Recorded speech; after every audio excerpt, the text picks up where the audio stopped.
Fight, ഞാൻ hero ആയിട്ട് അഭിനയിച്ചത് 8 ഫൈറ്റാണ്. അപ്പം ഞാൻ കൂലിപ്പണി പോലെ രാവിലെ ഇറങ്ങും. എത്ര പടം, കുറേ പടങ്ങൾ ചെയ്ത് ഞാൻ. ദ്രാവിഡൻ, മറ്റേത് ദ്രാവിഡൻ, കുറേ പടമുണ്ട്. സത്യം പറഞ്ഞാൽ എനിക്ക് അതാണ് എൻ്റെ സിനിമാഭിനയ ജീവിതത്തിൽ എനിക്ക് ഇഷ്ടമല്ലാതെ തോന്നിയ. അത് ആദ്യമൊന്നും കുഴപ്പമില്ല, അത് പിന്നീട് ഒരു മാറ്റവും ഇല്ല. ഇതൊരു ഫ്രെയിമുണ്ട്. ഇത് ഇവൻ്റെ വിജയം, ഇവൻ്റെ പ്രണയം, ഇവൻ്റെ വിജയം, ഇവൻ ആരെ വിളിച്ചാലും തല്ലും, അവൻ്റെ വിജയം, അതല്ലേ ഉള്ളൂ. അല്ലാതെ വേറെ ഡയമെൻഷൻ ഇല്ലല്ലോ. അപ്പോൾ ഒരു ഫ്രെയിമുണ്ട്, ആ ഫ്രെയിമിനകത്ത് നമുക്ക് രക്ഷപ്പെടാൻ പറ്റില്ല. അങ്ങനെ 2000 എന്ന് പറഞ്ഞ വർഷം ഞാൻ അഭിനയിച്ചില്ല, അറിയോ? 2000 എന്ന് പറഞ്ഞ വർഷം ഞാൻ ഒരു സിനിമയിൽ അഭിനയിച്ചു. ഇന്ന് പറയാൻ പറ്റുമോ ആരോടെങ്കിലും? ഇത് പറയാൻ പറ്റുമോ? പിന്നെ ആരെങ്കിലും എന്നെ വിളിക്കുമോ? ഹീറോ ആയിട്ട് അഭിനയിച്ചുകൊണ്ടിരിക്കുന്ന ആളെ വേറെ ചെറിയ വേഷത്തിൽ വിളിക്കുമോ? അതുകൊണ്ട് ആരും വിളിക്കുകയല്ല എന്നെ. എന്നാൽ അയാളെ സൈഡ് റോൾ വിളിക്കുകയില്ല. അങ്ങനെ ഞാൻ അതൊക്കെ ഒന്ന് സൈലൻ്റായി.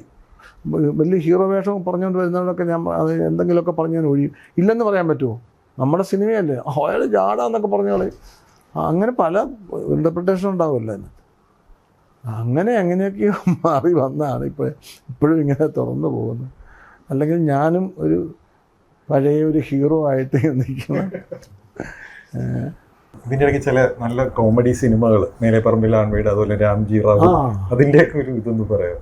അതല്ല, മേലെപ്പറമ്പ് ആൺവീടൊക്കെ നമ്മൾ അന്ന് ചെയ്തതല്ലേ. ഇപ്പോഴേ എന്നെ അത് നടനായിട്ട് കാണുന്നു ഇപ്പോഴത്തെ തലമുറ. അതൊക്കെ ആ സിനിമയൊക്കെ ഞാൻ കണ്ടിട്ടുണ്ട്. കുറച്ചും കൂടെ പഴയ സിനിമകളൊന്നും അറിയാം. അതല്ലേ മേലെപ്പറമ്പ് ആൺവീട് എത്ര വർഷം? 80, 90?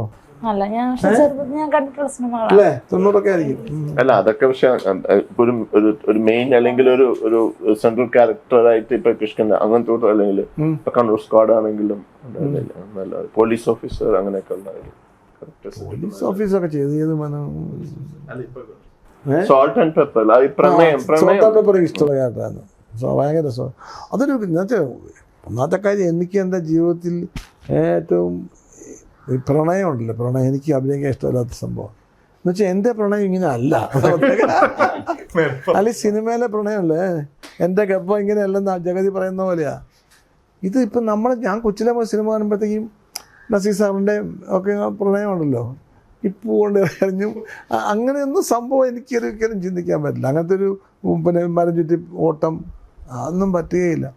പക്ഷെ അങ്ങനെ അവന് ഡാൻസ് എനിക്ക് ഒട്ടും മനസ്സിൽ പിടിക്കാത്ത എനിക്ക് എന്തൊരു കുട്ടിക്കാലം പോലെ മാൻലി അല്ല എന്നുള്ള ഫീല് പെണ്ണുങ്ങൾക്കുള്ളതാണ്. അപ്പം എൻ്റെ സിസ്റ്ററിനെ ഡാൻസ് പഠിപ്പിക്കാൻ അച്ഛൻ അയച്ചു. അപ്പോൾ എന്നെ അയച്ചില്ല, എനിക്ക് പഠിക്കണമെന്നില്ല. ഞാൻ എൻ്റെ പെങ്ങളെ കൊണ്ടാക്കുന്ന കുറേ കുട്ടികളെ പഠിപ്പിക്കുന്ന സ്ഥലമുണ്ട്. അപ്പം ഞാൻ പോയിട്ട് പെങ്ങളെ ഡാൻസ് അവിടെ ഞാൻ വേറെ ഇതുപോലെ എന്നെ പോലുള്ള അനിയന്മാരുണ്ട്, അമ്മമാരുടെ കൂടെ കളിച്ചുകൊണ്ടിരിക്കും. അപ്പോൾ എന്തോ നമുക്ക് പറ്റുന്ന പണി അത് പെണ്ണുങ്ങൾക്കുള്ളതാണ് എന്ന് തോന്നലായിരിക്കാം. ഇത് രണ്ടും എനിക്ക്. പക്ഷെ എന്നിട്ട് അങ്ങനെയുള്ള എന്നെ എന്ത് ഗംഭീര കാമുകന അതിനകത്ത് ഈ സോൾട്ട് ആൻഡ് പെപ്പറിലെ. അതാണ് ഡയറക്ടർ എമ്മെടുക്കുക. കാണിക്കുന്നേ ഇല്ല. പക്ഷെ ഇയാളുടെ ഒരു യാത്ര ഉണ്ട് അവളോടൊപ്പം. എനിക്കൊന്ന് ആ സിനിമയിൽ ലാലിൻ്റെ പ്രണയമുണ്ട്, ശ്വേത, ആസിഫ് അലിയുടെ പ്രണയമുണ്ട്. പക്ഷേ എൻ്റെ പ്രണയം പെണ്ണ് പോലും ഇല്ല. പക്ഷെ അതിനേക്കാളിലൊക്കെ ഒരു എന്തൊരു പ്രണയമാണ് അത് ആൾക്കാരുടെ മനസ്സിലേ. ബാക്കിയുള്ളവരുടെ പ്രണയം പോലും ഇയാളുടെ പ്രണയത്തിലാണ് നിൽക്കുന്നത്. അല്ലേ, പടം കണ്ടില്ലേ? എന്നിട്ട് അതിനൊരു യാത്ര ഉണ്ട്. അയാൾ പണ്ട് കോളേജ് വെച്ച് ഒരു ചാമിനാറും വലിച്ച് നിൽക്കുമ്പോൾ അവൾ ഇറങ്ങി വന്ന് കണ്ട ഓർമ്മയൊക്കെ പറയുന്നുണ്ട്. അതൊക്കെ ഭയങ്കര രസമുള്ള പ്രണയമല്ലേ അത്. ഭയങ്കര ലൈഫുണ്ട് അതിനകത്ത്. ഒരു എന്താ പറയുക, അഴകുഴമ്പൻ പഞ്ചാര പ്രണയമല്ല. അതെനിക്കിഷ്ടമായി ആ പ്രണയം. വേറെ അങ്ങനെ ഒരു പ്രണയം അങ്ങനത്തെ ഒരു സിനിമകൾ അഭിനയിച്ചിട്ടില്ല അല്ലെ? ഐ മീൻ ഒരു ടിപ്പിക്കൽ ഒരു റൊമാൻറ്റിക് ഹീറോ ടൈപ്പ്. അങ്ങനെ പലതും ഞാൻ ഇതിനകത്ത് കണ്ടില്ല. ചെത്തിപ്പൂവേ എന്നൊക്കെ പാട്ടൊക്കെ പാടി. പക്ഷെ അത് ഒരിക്കലും അല്ല. പക്ഷെ എനിക്കങ്ങോട്ട് എൻ്റെ മനസ്സിലേ, നമ്മുടെ മനസ്സിൽ സത്യം പറഞ്ഞാൽ എനിക്ക് ഏറ്റവും ഇഷ്ടം എന്ന് ചോദിച്ചാൽ ഞാൻ ഈ പ്രായമുള്ള ക്യാരക്ടേഴ്സ് അങ്ങനത്തെ ചെയ്യുന്നത് എനിക്കിഷ്ടം. എനിക്കല്ല, ഞാൻ പറഞ്ഞു ഞാനിന്ന് ചെറാടിക്കറിയാന്നൊക്കെ പറഞ്ഞ് രഞ്ജിപ്പണിക്കരോട് വടക്കുണ്ടാക്കി മേടിച്ചതാണ്. ഞാൻ മറ്റ് വേറൊരു വേഷം എനിക്ക് പറഞ്ഞു. ഞാൻ ചെയ്യുന്നില്ല ഇതേ ഇവിടെ തനിക്ക് വേറെ വേഷമില്ല, അത് ഞാൻ എന്നാൽ ചെയ്യുന്നില്ല. അപ്പം വയസ്സം വേഷം പിന്നെ ഉള്ളത്. അപ്പോൾ ഞാൻ ചെയ്യാം അങ്ങനെ പറഞ്ഞ് മേടിച്ചത്. അതാരെങ്കിലും മോഡൽ ചെയ്തതാണ്? ആരെങ്കിലും മനസ്സിൽ ആരെങ്കിലും അങ്ങനെ ആ ഒരു മാനറിസം ഒക്കെ? Character is not one but a multitude എന്നാണ്. അതായത് പലതാ ഒരു കഥാപാത്രം. നമ്മളൊരു ഈ അപ്പൂപ്പനെ പോലും അപ്പൂപ്പനെ കണ്ടിട്ടുണ്ടോ എന്ന് പറഞ്ഞു, ആ ആളെ കണ്ടിട്ടുണ്ടോ? ഞാൻ കണ്ടില്ല. പക്ഷെ നമുക്ക് പല പല പല അംശങ്ങളുണ്ടല്ലോ പലരുടെ. ഈ അപ്പൂപ്പിള്ളയുടെ ക്യാരക്ടറെ നമ്മൾ സൊസൈറ്റിയിലും അങ്ങനെ അധികം ആൾക്കാരെ കാണുന്നില്ലല്ലോ. ഞാനും കണ്ടില്ല. അപ്പം അതിന് ആ ഒരു ഈ മാനറിസംസ് ആണെങ്കിലും മുഖത്തെ പരിഭ്രമമാണെങ്കിലും അതൊക്കെ എങ്ങനെയാ, അത് ക്യാരക്ടർ കയ്യിൽ കിട്ടിയപ്പം കുറച്ച് ചലഞ്ചിങ് ആയിട്ട് തോന്നിയായിരുന്നു? അല്ല, അങ്ങനെയല്ല. ഞാനിപ്പോൾ ഈ മുഖത്ത് നമ്മളൊന്നും വരുത്തല്ല. മുഖം കൊണ്ടല്ല അഭിനയിക്കേണ്ടത്, മനസ്സുകൊണ്ടാണ് അഭിനയിക്കേണ്ടത്. മുഖം കൊണ്ടേ അല്ല എന്ന് വിശ്വസിക്കുന്ന ആളാണ്. അത് നമ്മുടെ മനസ്സിലുണ്ടാവുകയാണ്. എൻ്റെ മനസ്സിലതിനകത്ത് ഞാൻ ഒരു ശരിക്കും പറഞ്ഞാൽ സ്വിച്ചായിട്ട് വന്നത് അച്ഛന് എഴുതുന്ന രാത്രിയിലാണ് കൂടുതൽ എഴുതുന്നത്. അപ്പോൾ ഇങ്ങനെ എഴുതിയിട്ട് ചിലപ്പോൾ ഇങ്ങനെ ഒരു ഇത് വെച്ചിട്ട് ബുക്കിലാണ് എഴുതുന്നത്, പേപ്പറിലല്ല, ബുക്കിൽ, വലിയ ലെഡ്ജർ ബുക്കിലാണ്. അപ്പോൾ എഴുതിയിട്ട് ചിലപ്പോൾ അച്ഛൻ ഇങ്ങനെ ഇരിക്കും. ചിലപ്പോൾ എഴുതിയതിനെ പറ്റി തന്നെ എഴുതാനുള്ളതിനെ പറ്റി ആലോചിച്ചിട്ടൊരു ചെറിയ ചിരിയൊക്കെ വരും. അപ്പം പേന ഇവിടെ തന്നെ ഇരിക്കും, പക്ഷേ ഈ വിരലിങ്ങനെ ചിലപ്പോൾ ഇങ്ങനൊരു വെപ്പുണ്ട്. ഞാൻ ഈ ഇതിനകത്ത് കിഷ്കിന്താനകത്ത് അത് ഉപയോഗിച്ചിട്ടുണ്ട്. അത് എൻ്റെ ചെറിയ സ്വിച്ച് അതാ ശരിക്കും. ഞാനപ്പോൾ അവരോട് ആദ്യം പറഞ്ഞു, തുടങ്ങിയപ്പോഴേ പറഞ്ഞു, എന്നുവെച്ചാൽ പ്രേക്ഷകൻ ഒരിക്കലും ഇയാൾക്ക് ഈ പ്രശ്നമുള്ള ആളാണെന്ന് തോന്നരുത്. അങ്ങനെയുള്ള ആദ്യ സിനിമ കാണുമ്പോൾ ഇയാൾ നോർമൽ മനുഷ്യൻ, ദേശക്കാരനാണ്, എന്താ ഇല്ല പറ്റിയല്ല, ഇതൊക്കെ പറയുന്നുള്ളൂ. ഗ്രാജുവലായിട്ടേ മനസ്സിലാവുള്ളൂ.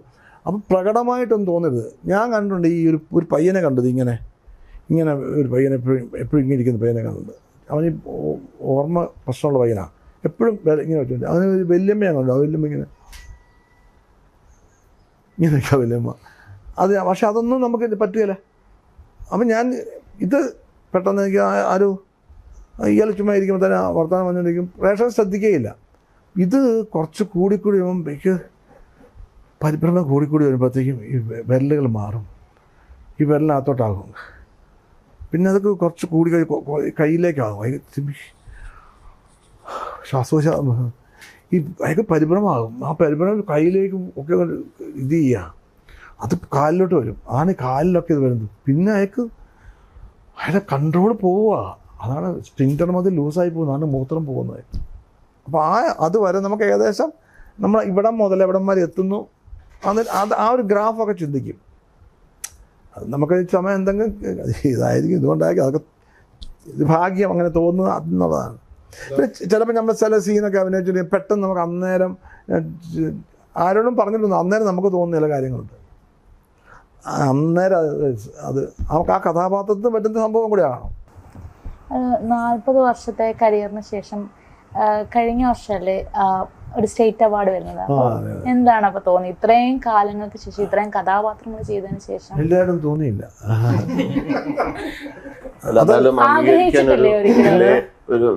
ആഗ്രഹിച്ചിട്ടില്ലേ? എന്താ ഞാൻ പറഞ്ഞ പുച്ഛിച്ച് പറഞ്ഞല്ല, എന്താണെന്ന് വെച്ചാൽ നമ്മൾ ആഗ്രഹിച്ചിട്ടുണ്ട്. ഞാൻ ഇപ്പം എന്തായാലും ഈ ചെറാടിക്കറിയാം അത് അഭിനയിച്ചപ്പോൾ ഈ ക്രിട്ടിക്സ് അവാർഡ്, അന്ന് ക്രിട്ടിക്സ് അവാർഡ് വലിയ അങ്ങനെ ആൾക്കാർ ശ്രദ്ധിക്കുന്ന അവാർഡായിരുന്നു. അത് ഈ സ്റ്റേറ്റ് അവാർഡ് പോലെ തന്നെ. സ്റ്റേറ്റ് അവാർഡൊക്കെ ഈ മന്ത്രി വന്നിട്ട് കൊടുക്കുമല്ലേ. ക്രിട്ടിക്സ് അവാർഡ് അങ്ങനെയല്ലോ, വലിയ ഫംഗ്ഷൻ നടത്തിയിട്ട് അന്ന് കോട്ടയത്തോ എറണാകുളത്തൊക്കെ വലിയ ജനപ്രളയമായിരിക്കും. അന്ന് ഈ സ്റ്റേജ് ഷോ ഒന്നും ഇറങ്ങിയിട്ടില്ല, ഭയങ്കര ആളായിരിക്കും, അതൊക്കെ ടിക്കറ്റ് വെച്ചായിരിക്കും. അപ്പം അങ്ങനെ ഒരു അവാർഡ് കിട്ടിയിരിക്കും. അപ്പോൾ അന്നൊക്കെ ഇത്തവണ സ്റ്റേറ്റ് അവാർഡ് ഉറപ്പാണ്. കിട്ടിയില്ല സ്റ്റേറ്റ് അവാർഡ്. പിന്നെ അത് കഴിഞ്ഞപ്പോഴത്തേക്കും ദേശാടനം അപ്പോൾ ഉറപ്പ് അവാർഡ് കിട്ടിയില്ല. ഈ കിട്ടുമെന്ന് പറയുമ്പോൾ നമ്മൾ പ്രതീക്ഷിക്കുമല്ലോ. പിന്നെ എനിക്ക് മനസ്സിലായത് കാര്യമില്ല ഇതിലൊന്നും. പിന്നെ ഇത് ഏറ്റവും സന്തോഷം ഇതൊന്നും അല്ല കേട്ടോ, ഒരു പടം കഴിഞ്ഞിട്ട് അത് നല്ലതാണെന്ന് വിളിച്ച് പറയരുത് നമ്മളെ ആൾക്കാരെ. അത് ഭയങ്കര സന്തോഷം. ഇപ്പം കിഷ്കിന്താ കാരണം ഒരു പൂക്കാലൊക്കെ കഴിഞ്ഞിട്ട് അപ്പോൾ പറയാം, അതാണ് എനിക്ക് ഏറ്റവും ഭയങ്കര സന്തോഷം തോന്നുന്നത്. നമുക്കൊരു അതാണ് ഏറ്റവും സന്തോഷം. ഒരു അവാർഡിനെക്കാട്ടും അവാർഡ് മോശം എന്നല്ല പറഞ്ഞത്, അംഗീകാരങ്ങളെ. ഇപ്പോൾ ഒരു കൊച്ചുകുട്ടി പൂച്ചോണ്ട് തന്ന ഇഷ്ടമല്ലേ, അതിനാണല്ലോ നമ്മളിത് ചെയ്യുന്നത്. എല്ലാവരുടെയും ശ്രദ്ധ കിട്ടാൻ വേണ്ടിയിട്ടാണ് ഈ നടനല്ലേ കലാകാരനാകുന്നത്. എന്താ ഇപ്പോൾ നമ്മൾ എല്ലാ മനുഷ്യരും നമ്മളെ എങ്ങനെ ഒരു എക്സിബിഷനിസം എന്ന സ്വഭാവം ഉണ്ടല്ലോ, നമ്മളെ എങ്ങനെ എക്സിബിറ്റ് ചെയ്യാമെന്നോ അത്. ഇപ്പം നാടകത്തിലാകുമ്പോൾ നമ്മൾ 10,000 പേരെ കാണുന്നുള്ളൂ ദിവസം. സിനിമയാകുമ്പോൾ ഒരു സിനിമയിൽ വെച്ചാൽ ഇപ്പം ഞാനീ സംസാരിക്കുന്ന സമയത്ത് തന്നെ ലോകത്തിൽ എത്ര പേരാണ് കാണുന്നത്? അതല്ലേ ഭയങ്കര സന്തോഷമല്ലേ അത്? അതിപ്പോൾ ഒരു സന്തോഷം എന്താണ്? ഇതിപ്പോൾ ഒരു ജീവിതം എന്താ? എനിക്ക് 10 ജന്മം ഉണ്ടെങ്കിലും നടനായിട്ട് ജനിച്ചാൽ മതി. ഇതിന് ഒരു അവാർഡ് പ്രതീക്ഷിക്കുന്നുണ്ടോ? ഒരിക്കലും ഇല്ല. ഒന്നിനും പ്രതീക്ഷയേ ഇല്ല. അത് നമ്മളെ അത് വരുമ്പോ ആൾക്കാർ ഇങ്ങനെ പറയും ഓരോ വരുമ്പോ പറയുമ്പോഴത്തേക്കും ഞാൻ ഇത്തവണ ഞാൻ എവിടെയാണ് എന്താ ഞാൻ UK പോയിരുന്നു, മോൻ്റെ അടുത്ത് പോയിരുന്നു. അപ്പോൾ അന്ന് ഓഗസ്റ്റിൽ, അന്നേരമാണ് ഇത് അനൗൺസ് ചെയ്യുന്നത്. അപ്പോൾ ഞാൻ രാവിലെ എന്നെ മോൻ വിളിച്ചു. അവൻ ഇവിടുന്ന് രണ്ടാമത്തവൻ എന്നെ വിളിച്ചു. അവിടുത്തെ 12 മണി മറ്റായി, ഞാൻ ഉറങ്ങുക. അപ്പം രാവിലെ പത്രത്തിൽ ന്യൂസിൽ മറ്റോ വന്നു. മച്ചാ ഇങ്ങനെ ന്യൂസ് ഒന്ന് കേട്ടോ. ശരിയാ. എനിക്കത് അപ്പം ഞാൻ ആലോചിച്ചത് എനിക്ക് വലിയതായിട്ടൊരു സംഭവം. ഞാൻ പ്രത്യേകിച്ച് അവിടെയല്ല, തലേദിവസത്തെ ഇതൊന്നും അറിയുന്നൊന്നുമില്ല. ഇവിടെ നാളെ പ്രഖ്യാപിക്കുമെന്ന് പറയുന്ന കാര്യങ്ങളൊന്നും ഞാൻ അറിഞ്ഞിട്ടില്ലല്ലോ. അങ്ങനെ തോന്നിയില്ല. അത് കഴിഞ്ഞപ്പോൾ എന്നെ ഏതോ ചാനലിൽ നിന്ന് വിളിച്ചു. അപ്പോൾ ഞാൻ സന്തോഷമൊന്നും ചാനൽ വരാം. ഞാൻ എഴുന്നേറ്റേ ഉള്ളൂ. അന്ന് ഞാൻ എങ്ങാണ്ട് രാത്രിയിലൊക്കെ ഞങ്ങളെങ്ങാണ്ടൊക്കെ പോയിട്ട് കിടന്ന് 2 മണിയോ 3 മണി അവിടുത്തെ 2 മണിക്കാണ് കിടന്നത്. പിന്നെ നേരത്തെ വെളുത്തെ ഉടനെ എഴുന്നേറ്റ്. ഇപ്പോൾ ഇന്ന് 2-3 മണിക്കൂർ ഉറങ്ങിയിട്ടുള്ളൂ. അപ്പം അങ്ങനത്തെ ഒരു അവസ്ഥ ഇരിക്കുമ്പോഴാണ് ഒന്നും വരാമെന്ന് ചോദിച്ചു. ഞാൻ ഇല്ലാത്ത എനിക്ക് വരാൻ പറ്റില്ല. എന്തെങ്കിലും പറയാം, ഞാൻ പറയാം അവാർഡ് കിട്ടി എന്ത് തോന്നുന്നു? വളരെ സന്തോഷം തോന്നുന്നു. കൂടുതൽ ഞാൻ ഒരു സന്തോഷം മാത്രം എന്ന് പറഞ്ഞു. അപ്പോൾ പിന്നെ അവർ പറഞ്ഞു പുള്ളിക്ക് അത്ര തൃപ്തിയായില്ലെന്ന് തോന്നുന്നു.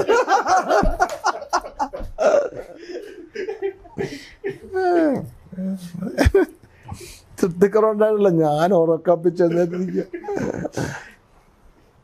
ഇല്ല, അങ്ങനെയല്ലേ അപ്പോൾ ഓരോരുത്തരെ പറ്റി ഇൻ്റർപ്രറ്റ് ചെയ്യുന്നത്. അപ്പോൾ അതൊന്നും എന്നെ ബാധിക്കുന്നില്ല. അതുകൊണ്ട് ഇങ്ങനത്തെ കാര്യങ്ങളൊന്നും